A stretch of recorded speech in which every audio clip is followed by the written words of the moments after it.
Whatever you can do, or dream you can, begin it. Boldness has genius, power, and magic in it. Johann Wolfgang von Goethe, Faust.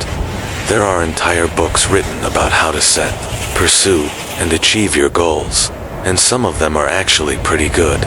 You may or may not need an entire book. That's up to you. I like to keep things as simple as possible, because simple is usually far more effective and, most importantly, simple is what works best with the slight edge. Remember, easy to do, and you won't stray far from having your hands on the slight edge. While everyone has a somewhat different approach to goal setting, there are 4 simple and fundamental steps you need to take for your dreams to turn into reality. Everyone who has ever created success, whether consciously or not, whether using this specific language or not, has gone through these 4 steps. They are the 4 universal truths of reaching for a big dream. For a goal to come true, you must write it down, make it specific, and give it a deadline. You must have a plan to start with. You must understand and pay the price. You must look at it every day. Step 1. Write it down, the most critical skill of achieving success in any area whatsoever. From sports to high finance, radiant health to fulfilling relationships, is the skill of envisioning. Envisioning something simply means having the ability to create a vivid picture of something that hasn't factually happened yet, and make that picture so vivid that it feels real. Envisioning doesn't happen simply by creating a picture in your mind. If your dreams and aspirations are happening in your mind only, that's not envisioning, that's wishful thinking. It's like saying, "I'll give it a try," which, as Yoda pointed out, really doesn't cut it. Do or do not, there is no try. Envisioning means quite literally making something up out of thin air and making it real. By definition, you can't do that within the confines of your skull. It needs to become physical. It needs to involve your senses. In other words, you need to write it down. Making pictures of it, which people sometimes call a dream board, is even better. Speaking it out loud is the most powerful of all, but at the very least, write it down. The moment you do, it has started to become real. What do you dream about? Pick a dream you have, any dream. Your dream house, your dream car, dream vacation, dream job, dream marriage, dream career. Pick a dream that you'd really love to have come true. Write it on the first line below. Then pick another and another, until you have 5 dreams. If you're hesitating, know this. These dreams may be as huge or as small as you like. Neither is better or more or less worthy to make real. Good. Now, let's have you add 2 descriptors that will make your dream more concrete. What and when. First, go back to each dream and add whatever wording you need to make each dream absolutely specific. For example, if you had a dream to be financially free, what does that mean, specifically? How much money do you need in the bank, or investments, or coming in as annual income, to achieve what you call financial freedom? If there are any other conditions that need to be met, such as being completely debt-free, add those in. What if one of your dreams is radiant health? How would you make that specific? One way would be to describe exactly how you feel, what kinds of activities you engage in, and what they feel like. Imagine reading your dream to someone you care about, and that person saying, "I'm not sure I quite grasp what you mean. Can you tell me exactly what you're shooting for?" Now, the second descriptor, when.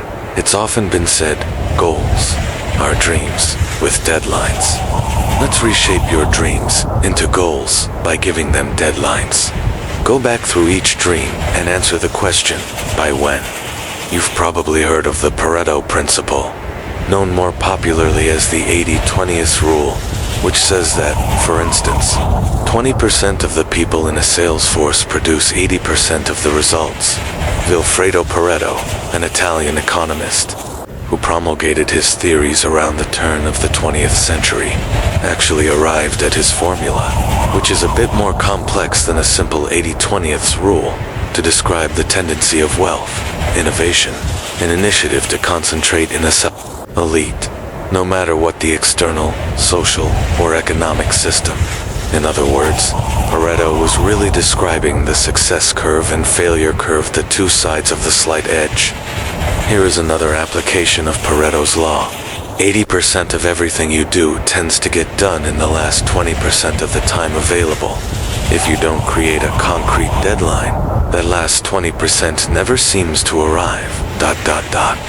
And you're always living in the 80% time that says, someday, ... Write your dreams down. Make them vivid and specific. Give them a concrete timeline for realization, and you've taken a giant step toward making them real. STEP 2. Start with a plan. This is the point where people are often thrown off track. It's easy to assume that you need to put together the plan that will get you there. In other words, the right plan, the plan that will work. No, the point is not to come up with the brilliant blueprint that will take you all the way to the finish line. The point is simply to come up with a plan that will get you out of the starting gate. You have to start with a plan, but the plan you start with will not be the plan that gets you there. Just for emphasis, I'm going to say that once more. You have to start with a plan, but the plan you start with will not be the plan that gets you there. What? That makes no sense at all. If this plan isn't going to get me to my goal, why bother designing it? What's the point? Aren't I just fooling myself with a pointless plan? Not at all. You need a plan to start with, the same way you need a penny to start with before anything can double. The way you took your first baby step, the way you furrowed your brows, pursed your lips, and struggled to sound out the first sentence. You read. Would that penny have financed an empire? Of course not. Would that first step have won the Boston Marathon? Would that first sentence have earned you a master's degree in literature? No, and no, and no. But without that penny, without that first wobbling step, without that first stumbling sentence, your dream, no matter how deeply you wanted, it would never have materialized. People make the mistake of thinking they need the perfect plan. There is no perfect plan. By definition, there can't be, because a plan is not getting there, it's only your jumping off point, and that's the reason you need a plan.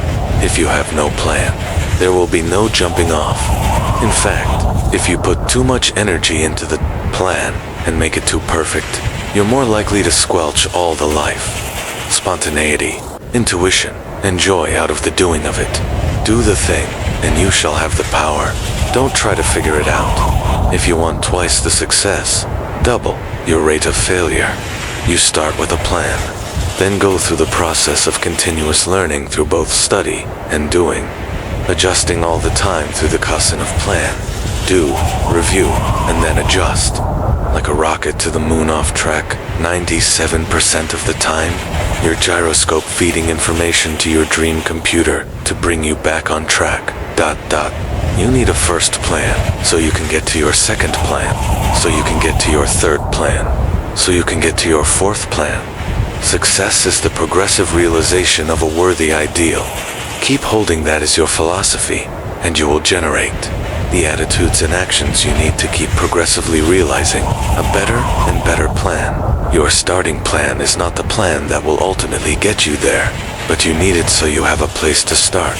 In my profession, training is a huge part of what drives the business.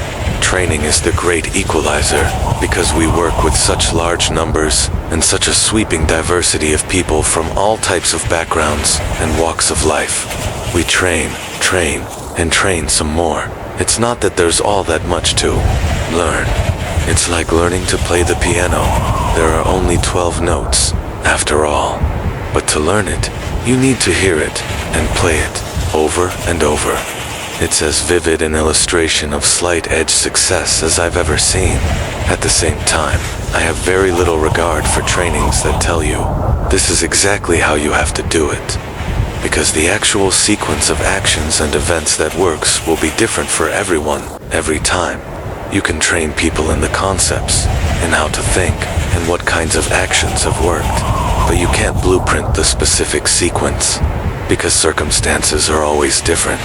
This is why you need to have a plan to start with. Bet you cannot start with a plan that will get you there. You have to start with the philosophy that will take you. With the right philosophy, you'll find the plan. Step 3. Know and pay the price. Ha, there's the catch. I knew it.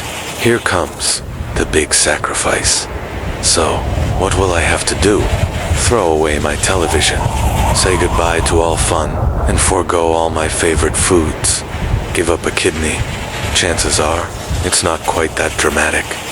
Like anything else, when it comes to goals, we tend to see things like they're on the big screen, but they're not. Though, your dreams may be big. In fact, I hope they're huge. Remember that the steps you're taking to get there are ... What? Huge? No. Small, tiny, baby steps. Easy to do. The price you pay works the same way. You don't have to pay for your $1 million dream with $1 million personal check. You can pay for it ... Well, with a penny a day. Thank you so much for watching. Your story is still being written, and the pen is in your hand.